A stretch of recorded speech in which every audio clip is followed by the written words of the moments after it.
This episode was made possible thanks to generous supporters on Patreon. Are you having difficulties learning scales on the guitar? If so, this video is right for you because today I've got some tips for you that will instantly help you to learn all kinds of scales and actually use them in your playing, so let's get started.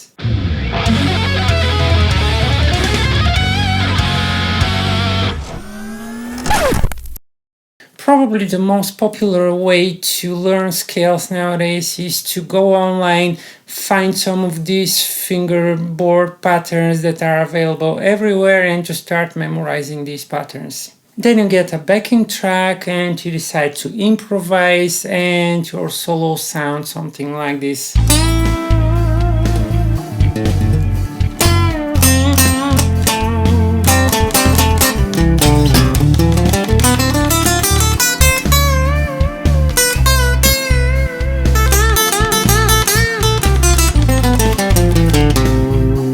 The problem with this strategy is that you're just memorizing a box shape and you're not actually in command of the scale, and therefore you're not using it as a melodic tool. I know that nowadays everyone is looking for fast and easy and free solutions to solve all of these problems, but in the end you get what you pay for. That said, just memorizing box shape is far from enough because it's kind of passive learning, and to be able to utilize your knowledge about the scales and to apply it in your solos, you need to learn it actively. That's why I developed a different strategy which is there to help you to understand how the scales actually work, and you can apply this knowledge and work with them effortlessly. Thereby I prepare for you some exercise.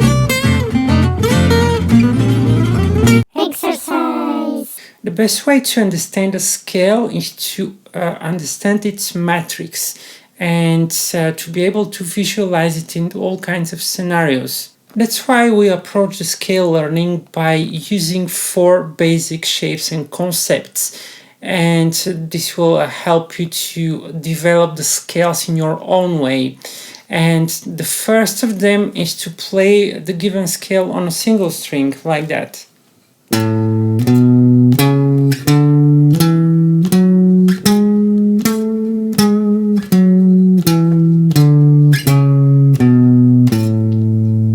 In such a way, you're able to visualize very well what the scale actually looks like, and this will also help you to envision where different whole steps and half steps are placed into the scale. And this is essentially the blueprint, that matrix that I mentioned about how to build a scale. And once you understand where these places are, you can just build the scale from every note in every type of shape that you like. And in this case, this is a major scale, A major to be particular. We start from A, and here we've got 2 whole steps, and there between the 3rd and the 4th degree we've got half step, and this is kind of important thing. And then when we start from the 4th degree, which is also known as subdominant, we have another whole step, one more whole, and finally between the 7th and the 1st we've got another half step. A good strategy would be to apply this to every A that you know on the neck. So you can start from here, for example, and to play the same thing. Back and forth, of course, because this will help you to develop better perspective on the scale. You could try it on every A on the neck, and this will be very beneficial to you. Another thing that will be very useful is to sync the scales when you play them, because this will help you to develop a musical sense of how this scale sounds like. And this is very important if you want to have a practical knowledge to use the scale in all kinds of situations. The second shape or pattern or concept is to start again from the same note here on the 6th string, but this time we will play the scale in 2 octaves, and we will develop it on this side of the pinky, and we will try to stay within the same position. There are several variants that you can play this, like probably the most basic one will be this one.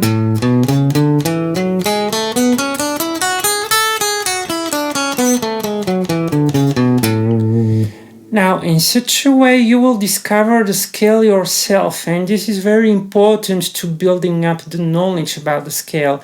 And of course, if you find one way to play it, don't stop there. Try to explore some different ways. And you can see that sometimes you will get 3 notes, sometimes 2 notes per string. And this is actually thinking outside of the box already, because you gain musical knowledge and you're getting out of the shape. The next concept will be to play the same scale in 2 octaves, but to start with A on the middle finger. So essentially we develop the scale in such a way that it's centered around the middle finger, and we try to stay in the same position again.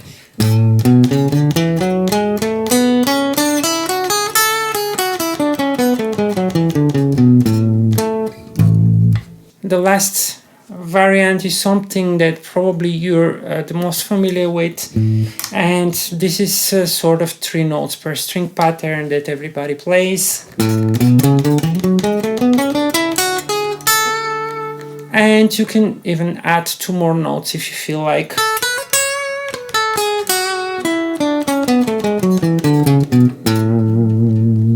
Of course, I've got nothing against 3 notes per string is the most efficient way to play a scale, but it's still a pattern, and it's a good idea to be able to think beyond that. Additionally, it's also beneficial to play the same things an octave higher. These are the same patterns, but it's just purely visual problem, and when you start playing them here, counting that the knowledge from here will be sufficient to make it up here, you will most likely make some mistakes. So it's a good idea to go through it.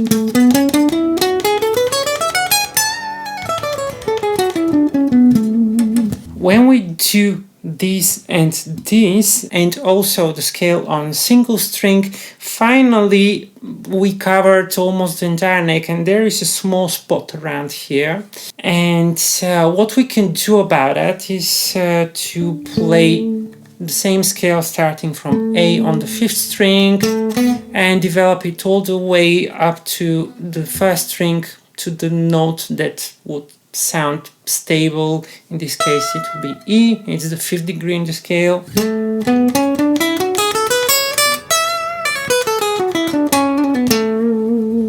And again, using the 3 concepts of the multi-string scales.